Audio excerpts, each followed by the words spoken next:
Isi dokumen klaim. Pertama, suatu metode pengembangan marketplace dua layar toko online berbasis desain custom. Untuk pemberdayaan penjahit rumahan yang terdiri dari si pertama atau forward linkage, di mana fashion store berperan sebagai pengasar. Yang kedua, sisi kedua backward linkage, di mana custom order dengan penjahit rumahan berperan sebagai produsen. Dan yang ketiga, sistem integrasi virtual manufacturer chain berbasis geolokasi. Yang kedua, si pertama atau forward linkage berperan sebagai pemasar. Ini terdiri dari outlet dan supply stock. Yang sisi kedua atau backward linkage terdiri dari custom order dan order by GPS. Pada sistem integrasi virtual manufacturer chain berbasis geolokasi, ada sistem yang mendeteksi keberadaan penjahit rumahan melalui GPS pada radius 1-5 km dari titik customer berada. Metode pengembangan marketplace dua layar toko online berbasis desain custom untuk pemberdayaan penjahit rumahan sebagai dukungan proses manufaktur. Nah, invensi ini merupakan inovasi yang beradaptasi teknologi IoT di era revolusi industri 4.0. Nah, metode ini diciptakan untuk berdaya menjahit rumahan dalam menjalankan bisnisnya untuk dapat bersaing di era bidang industri saat ini.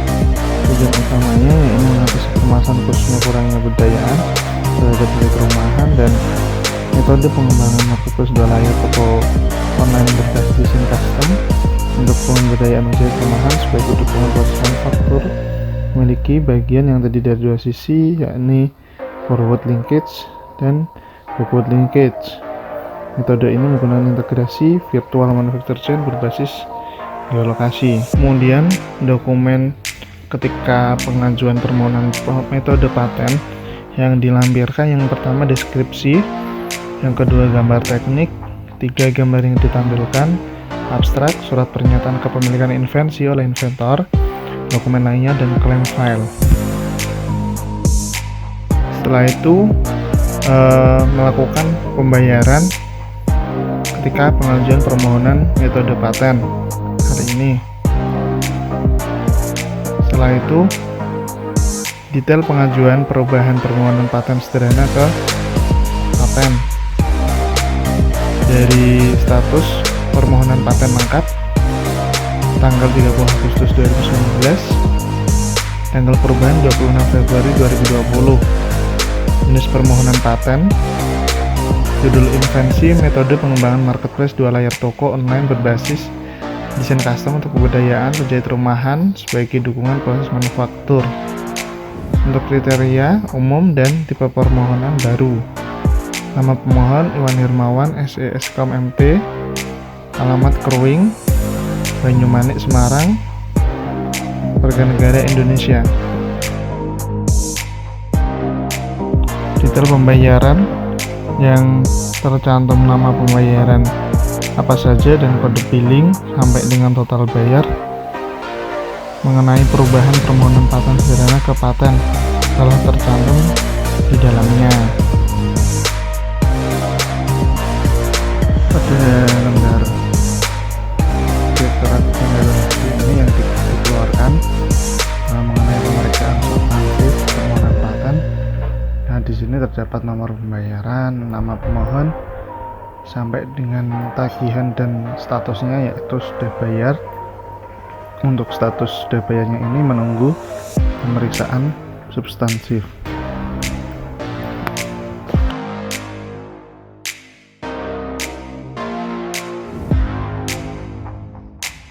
Pada lembar surat pencatatan ciptaan oleh Kementerian Hukum dan HAM Republik Indonesia, di sini telah terdapat nomor dan tanggal permohonan sampai nomor pencatatan, serta ada keterangan mengenai benar berdasarkan keterangan yang diberikan oleh pemohon. Pencatatan cipta produk terkait ini sesuai dengan peraturan undang-undangan.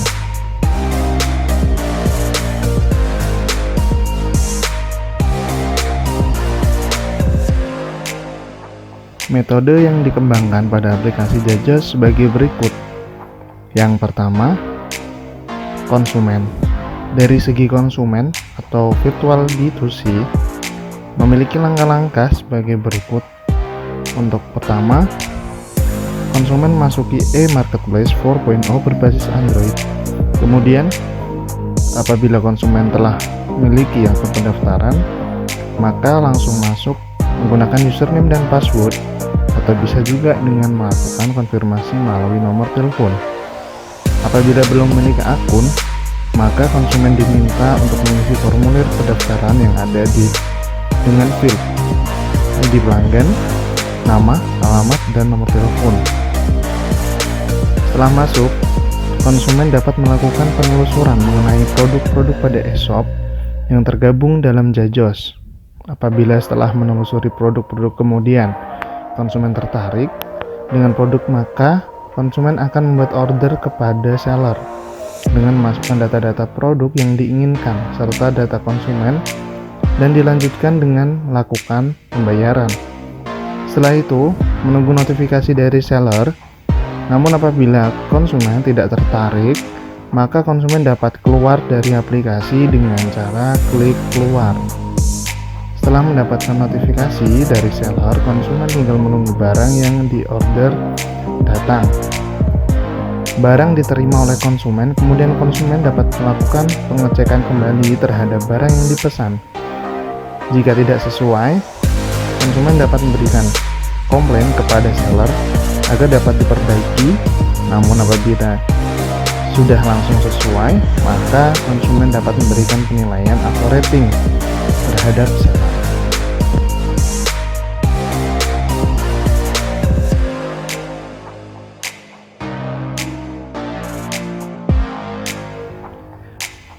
Dari segi seller atau bisnis e-shop dengan platform Industri 4.0.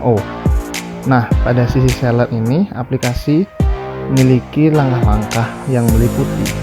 Pertama, seller memasuki e-marketplace 4.0 berbasis Android. Kemudian, apabila seller sudah memiliki akun pendaftaran, maka langsung masuk menggunakan username dan password, atau juga bisa dengan melakukan konfirmasi melalui nomor telepon. Apabila belum memiliki akun, maka seller diminta untuk mengisi formulir pendaftaran akun yang ada dengan field nama pemilik, nama toko, nomor telepon, dan alamat. Juga apabila seller ingin merubah profil toko, maka nama toko dapat berubah dan juga bisa menambah produk dalam display e-shop. Namun jika tidak, maka seller dapat langsung menambah produk dalam display e-shop. Jika seller ingin melakukan edit produk, dapat kembali melakukan penambahan produk. Namun jika tidak, maka seller dapat melakukan pengecekan order yang masuk. Apabila terdapat order yang masuk, maka seller akan menerima atau menolak order. Nah, apabila order diterima di sini, maka seller akan mencari penjahit terdekat dengan jarak radius 5 km via GPS yang tergabung dalam aplikasi Jajos, yang kemudian menunggu notifikasi dari penjahit terlebih dahulu. Namun apabila menolak, maka seller akan kembali mengecek order yang masuk. Nah, seller akan menerima notifikasi dari penjahit ketika penjahit telah menerima, kemudian menunggu barang datang. Barang diterima dari penjahit, kemudian seller melakukan pengecekan kembali. Jika barang sesuai, maka barang akan dikemas dan dikirim kepada konsumen, kemudian seller akan menerima pembayaran dan dilanjutkan memberikan rating atau penilaian terhadap penjahit. Namun jika tidak, maka dapat dikembalikan kepada penjahit untuk dilakukan proses modifikasi atau perubahan. Bagian yang ketiga yakni penjahit rumahan atau virtual manufacturer chain. Nah, pada sisi penjahit rumahan aplikasi ini memiliki langkah-langkah sebagai berikut. Yang pertama, penjahit masuki e-marketplace 4.0 berbasis Android terlebih dahulu. Yang kedua, apabila penjahit telah memiliki akun pendaftaran, maka Langsung masuk menggunakan email, Facebook, atau bisa juga dengan melakukan konfirmasi melalui nomor telepon. Apabila belum memiliki akun, maka diminta untuk mengisi formulir pendaftaran akun yang ada dengan field ID pelanggan, nama, alamat, dan nomor telepon. Setelah masuk, penjahit akan melakukan pencarian order melalui fitur Jajos via GPS. Apabila terdapat order, maka penjahit akan melakukan diskusi mengenai orderan yang masuk, namun apabila tidak, maka penjahit akan kembali mencari order. Jika order yang masuk diterima, maka akan dilakukan proses produksi, namun jika tidak, maka penjahit dapat kembali untuk mencari order. Yang terakhir, barang yang telah selesai atau jadi akan dikirim ke toko atau shop yang melakukan order. Kemudian penjahit menunggu notifikasi atau pemberitahuan dari seller mengenai barang. Jika sesuai, maka penjahit akan menerima pembayaran. Namun jika tidak, maka penjahit akan melakukan proses modifikasi atau perbaikan ulang terhadap barang yang telah dikirim. Kemudian barang yang telah dimodifikasi akan dikirim kembali kepada seller.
Keterlibatan atau kontribusi mitra dalam pengembangan aplikasi Jajos ataupun Virtual Manufacture Chain.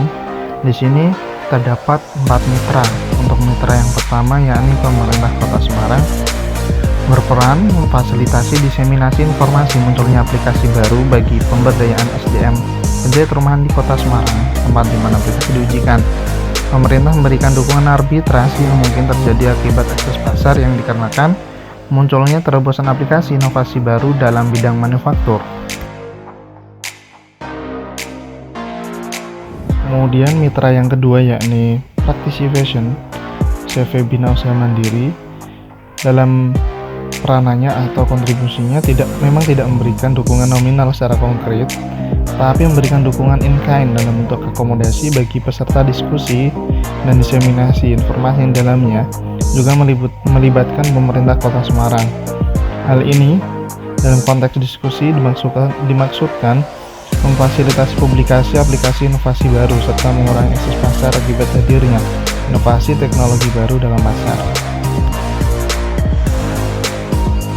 Kemudian untuk mitra yang ketiga yakni CV Fitron Indonesia, berkontribusi mengembangkan modul aplikasi dan mengirimkan staf untuk melakukan coding beberapa aplikasi berbasis GPS pada lini belakang, khususnya berkaitan dengan pemberdayaan berbasis penjahit rumahan.